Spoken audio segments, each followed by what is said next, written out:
Assalamualaikum warahmatullahi wabarakatuh. Para mahasiswa dari halaman Rektorat Universitas Negeri Padang bersua kembali dengan saya, Profesor Dr. Ermanto SPD MHum dalam mata kuliah Linguistik Historis Komparatif. Pada pertemuan yang ketiga ini, kita akan membicarakan topik bahasan tentang aspek perkerabatan bangsa-bangsa di dunia. Topik bahasan ini akan kita bahas melalui saluran TV ET, saluran TV Kebanggaan Mahasiswa. Sebelum kita membicarakan aspek perkerabatan bangsa-bangsa pada pertemuan yang ketiga ini, Anda selalu saya ajak untuk berpikir sehat, berpikir positif, dan rajin beribadah untuk kebahagiaan kita di dunia dan akhirat. Para mahasiswa, ikutilah uraian topik bahasan pertemuan yang ketiga berikut ini. Para mahasiswa, berikutnya kita akan membicarakan tentang kekerabatan bangsa-bangsa di dunia. Menurut kajian linguistik historis komparatif, bangsa-bangsa di dunia ini berkerabat. Hal ini dilihat berdasarkan kekerabatan bahasa-bahasa di dunia. Daerah-daerah yang berada dalam suatu wilayah geografis, menurut kajian linguistik historis komparatif, bahasa-bahasanya adalah bahasa-bahasa yang berkerabat karena dapat ditelusuri berdasarkan kosakata kerabat atau kognat. Kosakata kerabat itu dapat dijelaskan perubahannya dan persamaan antar kosakata tersebut, baik dari aspek fonologi maupun dari aspek morfologi. Para mahasiswa, oleh karena itu, pada bahasan pertemuan yang ketiga ini, kita mengkaji kekerabatan bangsa-bangsa. Kekerabatan bangsa-bangsa di dunia dapat dilihat dari beberapa aspek, termasuk di dalamnya adalah aspek bahasa. Kekerabatan atau kekeluargaan antar bangsa-bangsa merupakan hubungan antara manusia atau kelompok manusia atau bangsa yang memiliki asal-usul silsilah yang sama, baik melalui keturunan biologis, sosial, maupun budaya.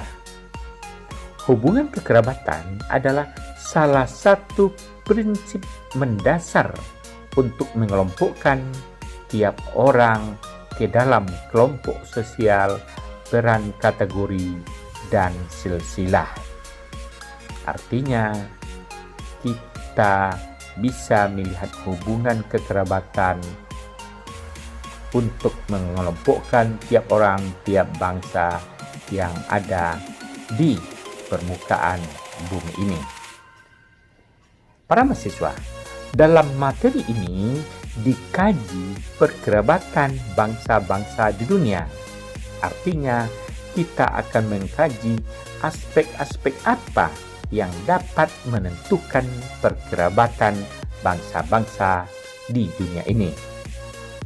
Pada utamanya, jika kita mengkaji bangsa, kita selalu melihat secara sudut pandang budaya dengan melihat bahasa yang digunakannya ataupun aspek budaya lainnya. Bangsa berbeda dengan negara. Kenyataannya, jika melihat suatu bangsa, sekali lagi bukan negara, kita akan melihat bahwa bangsa itu memiliki budaya dan bahasa tertentu pula.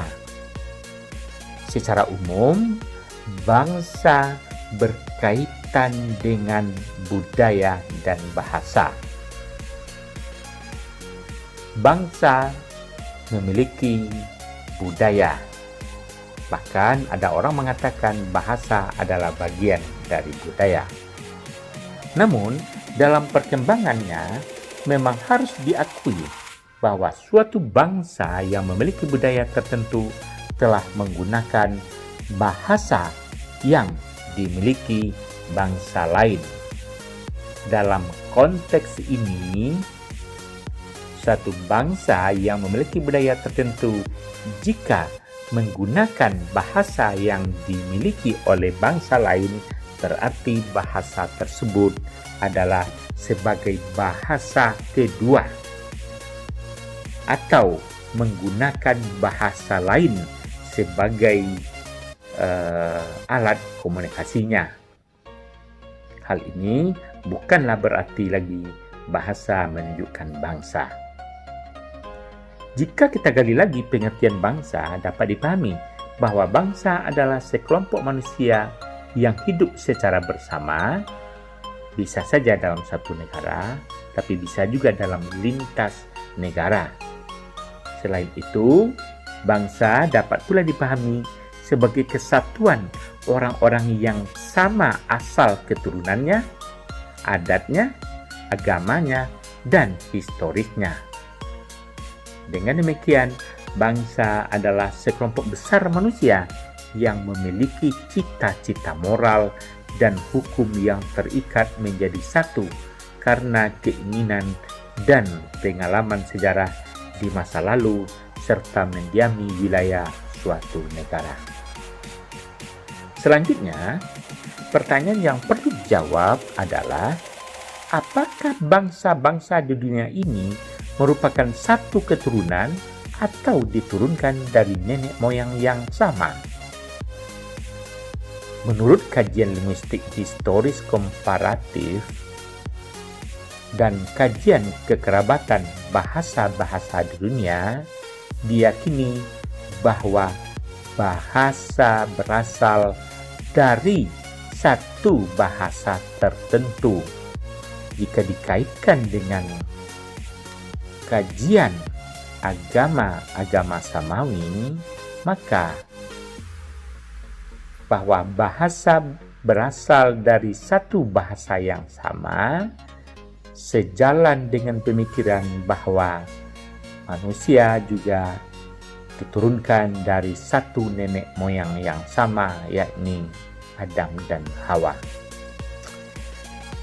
Dalam kajian linguistik historis komparatif diyakini bahwa bahasa-bahasa di dunia memang diturunkan dari satu bahasa asal yang sama.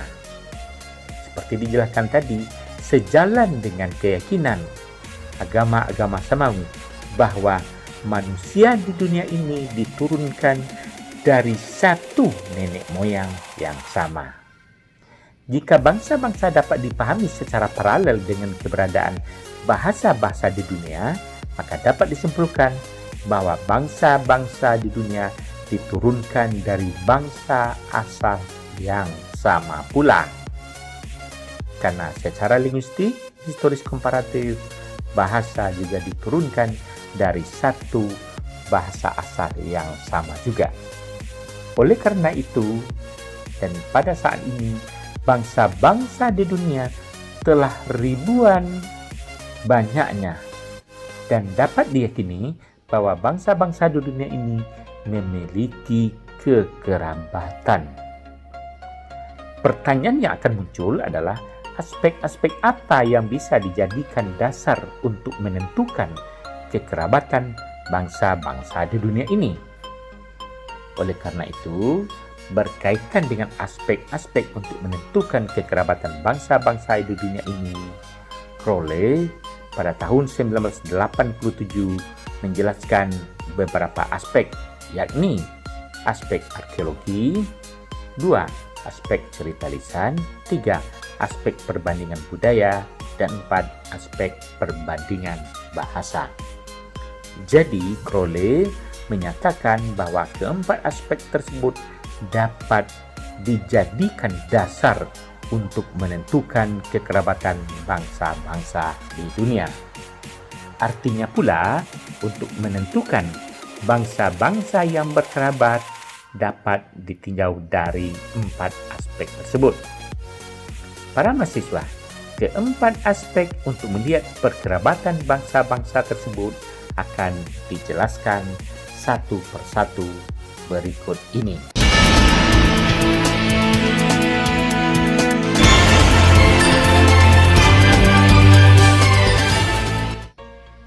Para mahasiswa, A atau yang pertama adalah arkeologi.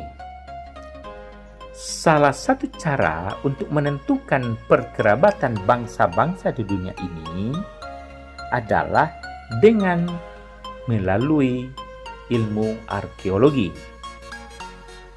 Melalui ilmu atau aspek arkeologi ini, para peneliti akan melihat dan mengkaji bukti-bukti arkeologi beberapa bangsa dan membandingkan bukti-bukti arkeologi itu. Bukti-bukti arkeologi suatu bangsa dapat meliputi kerangka manusia dan benda-benda yang digunakan suatu bangsa pada masa lalu tersebut.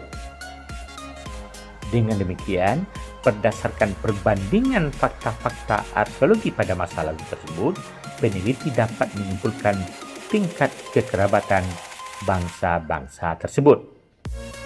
Peneliti dapat memutuskan bahwa beberapa bangsa diturunkan dari suatu bangsa asal yang sama atau diturunkan dari suatu bangsa asal yang berbeda.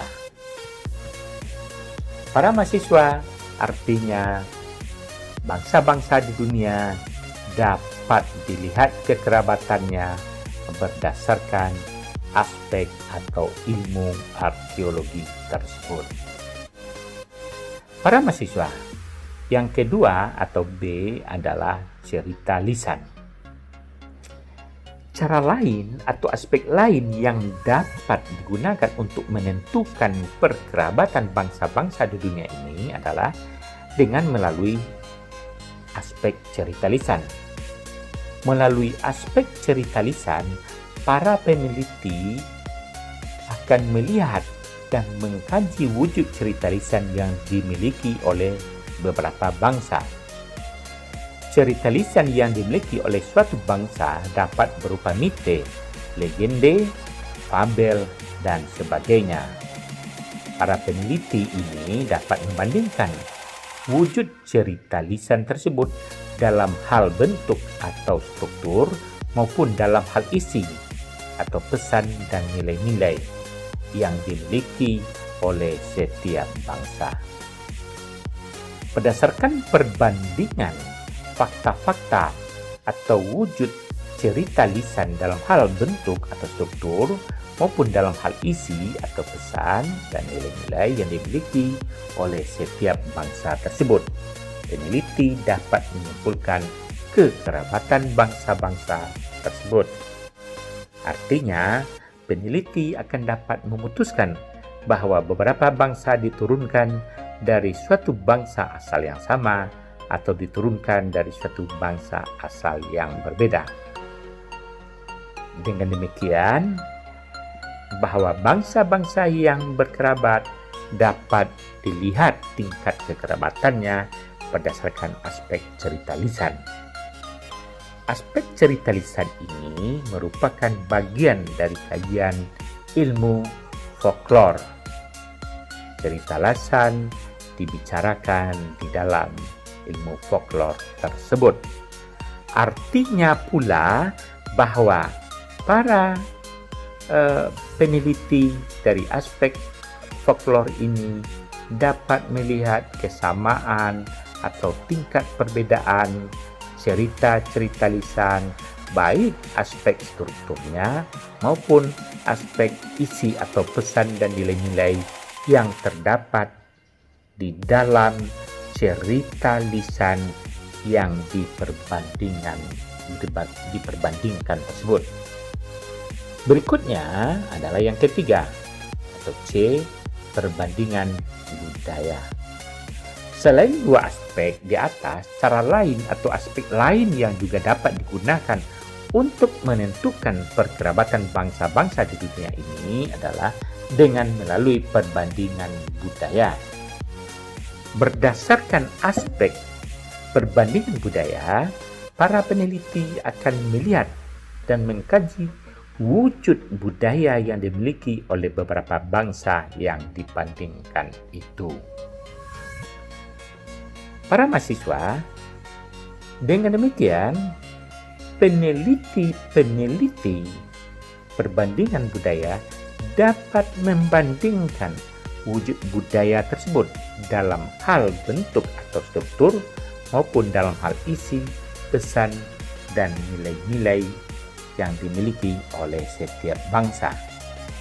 Berdasarkan perbandingan fakta-fakta, wujud budaya tersebut dari aspek bentuk, struktur maupun dalam aspek hal isi atau pesan-pesan nilai yang terdapat dalam budaya tersebut, peneliti juga dapat menyimpulkan kekerabatan bangsa-bangsa tersebut. Jadi, berdasarkan perbandingan wujud dan isi budaya tersebut, peneliti akan dapat memutuskan bahwa beberapa bangsa diturunkan dari suatu bangsa asal yang sama atau diturunkan dari suatu bangsa asal yang berbeda. Artinya pula, kekerabatan atau tingkat kekerabatan bangsa-bangsa di dunia dapat dilihat dengan mengkaji perbedaan dan kesamaan atau kekerabatan antar budaya yang dimiliki oleh bangsa-bangsa di dunia ini.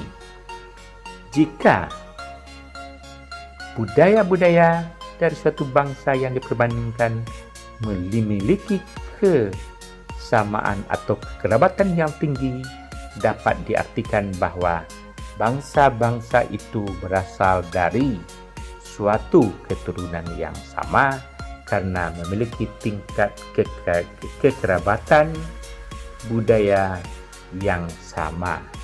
Demikian juga sebaliknya, jika budaya dari bangsa-bangsa yang diperbandingkan memiliki tingkat kekerabatan yang jauh, maka kekerabatan antar bangsa yang diperbandingkan juga memiliki kekerabatan yang jauh pula. Para mahasiswa, yang keempat atau D, kita bicarakan sejarah bahasa. Aspek terakhir untuk melihat kekerabatan bangsa-bangsa di dunia adalah melalui aspek sejarah bahasa. Berdasarkan aspek sejarah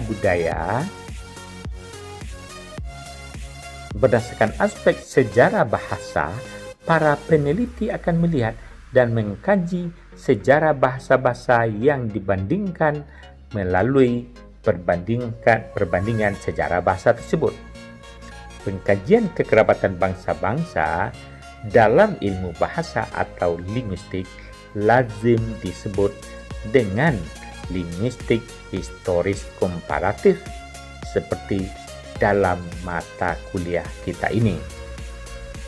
Para peneliti linguistik historis komparatif akan membandingkan wujud bahasa terutama dalam hal perbandingan bunyi atau fonem untuk setiap kosakata dasar dari bahasa yang dibandingkan. Artinya, para peneliti linguistik historis komparatif harus menguasai secara baik ilmu fonologi, karena ilmu fonologi adalah ilmu yang sangat mendasar dibutuhkan dalam kajian linguistik historis komparatif ini. Para mahasiswa, melalui ilmu linguistik historis komparatif ini, peneliti akan mengkaji korespondensi bunyi atau fonem antar bahasa yang dibandingkan. Melalui perbandingan korespondensi bunyi atau fonem tersebut, peneliti akan menetapkan kata kerabat. Kata kerabat itu ditetapkan oleh para peneliti menggunakan ilmu bahasa yang sangat dasar adalah ilmu fonologi. Karena berdasarkan sudut pandang ilmu fonologi dapat dilihat kosakata yang diperbandingkan apakah dia berkerabat atau tidak. Kekerabatan antar kosakata itu dapat dilihat karena adanya perubahan bunyi yang teratur seperti yang disebut dengan ilmu korespondensi bunyi atau fonem tadi. Para mahasiswa, dalam ilmu linguistik historis komparatif, peneliti dapat melakukan perbandingan secara kuantitatif maupun secara kualitatif. Untuk kajian perbandingan bahasa secara kuantitatif atau jumlah, peneliti akan menetapkan jumlah persentase kekerabatan antar bahasa dan mengelompokkan bahasa-bahasa tersebut berdasarkan persentase kata kerabat tersebut. Dari persentase kata kerabat kelompok bahasa itu, peneliti dapat menghitung lama waktu pisah dan sekaligus dapat menetapkan tahun pisah bahasa-bahasa dalam satu kelompok tertentu. Untuk kajian perbandingan bahasa secara kualitatif, peneliti akan menetapkan bukti-bukti korespondensi bunyi atau fonem dalam artian perubahan bunyi dan fonem yang secara teratur itu pada kosakata dasar sebagai dasar mengelompokkan bahasa-bahasa yang diteliti. Jadi, berdasarkan perbandingan kosakata kerabat dengan bukti korespondensi bunyi atau fonem antar bahasa tersebut, peneliti dapat memutuskan bahwa beberapa bahasa adalah satu kerabat dan tingkat atau derajat kekerabatannya. Selanjutnya, peneliti menetapkan pula bahwa bahasa-bahasa yang sekerabat berarti juga bangsa-bangsa dari bahasa itu juga sebagai bangsa yang sekerabat pada masa lalunya. Para mahasiswa, kajian lebih lanjut tentang linguistik historis komparatif ini akan kita bicarakan pada materi pertemuan berikutnya. Artinya, baik kajian secara kuantitatif maupun kajian secara kualitatif yang dibicarakan di atas akan kita jelaskan pada pertemuan berikutnya. Para mahasiswa, demikianlah uraian kita tentang aspek perkerabatan bangsa-bangsa pada pertemuan yang ketiga di dalam mata kuliah linguistik historis komparatif ini. Saya harapkan Anda dapat memperluas wawasan Anda tentang topik ini melalui sumber-sumber lainnya. Demikian saja, bersua kembali dengan saya Profesor Dr. Irmanto SPD Hum pada pertemuan yang keempat berikutnya mata kuliah linguistik historis komparatif.